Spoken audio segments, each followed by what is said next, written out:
Hapa ni katika uwanja wa Benjamin Mkapa, Dar es Salaam.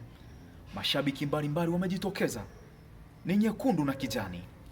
Wengi wametoka Gongo la Mboto, wengi wametoka Kitunda na wengine kutokea nje ya jiji la Dar es Salaam, hata mikoa pembezoni. Yes, mtazamaji, niko na Mr. Jovinus Ezekiel. Yeye ni moja kati ya watangazaji bora kabisa wa Kambumbu, na leo kuna masuala kadhaa nahitaji ni muulize na tuweze kuyafahamu. Mr. Jovinus, tunapenda pia kufahamu kwamba ni lini ulianza kutangaza mpira? Kipaji changu cha kutangaza mpira kilionekana mapema tangu nikiwa mwanafunzi katika shule ya sekondari ya Nsunga, iko kule wilaya Missenyi kwa huko Kagera. Okay.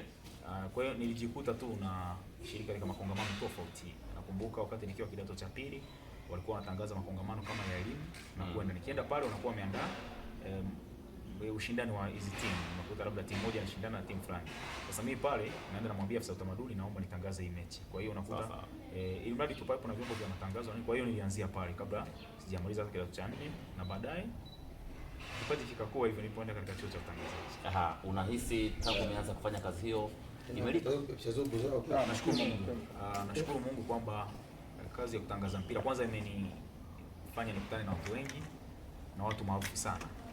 Na nashukuru sana mbunge wa jimbo la Karagwe Mheshimiwa Innocent Bashungwa amenisaidia yani kukutana na watu mbalimbali. Wewe kutangaza mpira kama utakuwa unakumbuka mbele ya naibu waziri mkuu wakati huo Doto Biteko, lakini pia mawaziri mbalimbali kama kina Juma Aweso wamekuwa wakija hapa natangaza kitu ambacho kilifanya hata viongozi wa TFF wanifahamu. Nakumbuka wakati huo Wilfred Kidao alikuwa katibu mkuu wa TFF.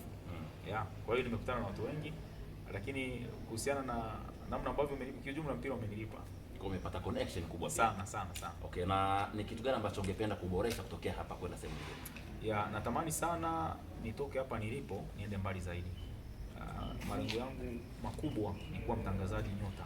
Natamani kufanya kazi Azam. Yaani ndio kitu ambacho kiko kwenye vision yangu. Natamani sana kufanya kazi Azam. Sasa kwa sababu kule nikutana watu kama kina Haribu Mzinga, kina Mpenja, kina Ibu Injo. Tafurahi sana na nadhani kwamba kipaji changu kitakuwa zaidi hapa. Natangaza uzoefu zaidi. Kwa hiyo kwa sababu upande mmoja au mwingine vigezo ninavyo, nashukuru Mungu nimekwenda shule, kaelimu ninako kwa utangazaji na sio kaelimu, nina zile sifa ambazo serikali wanazihitaji. Kwa hiyo nikipata kama connection naweza naamini kwamba naweza nikafaa pale. Anaitwa Jovinus Ezekiel, jezi namba 7 mgongoni. Asante.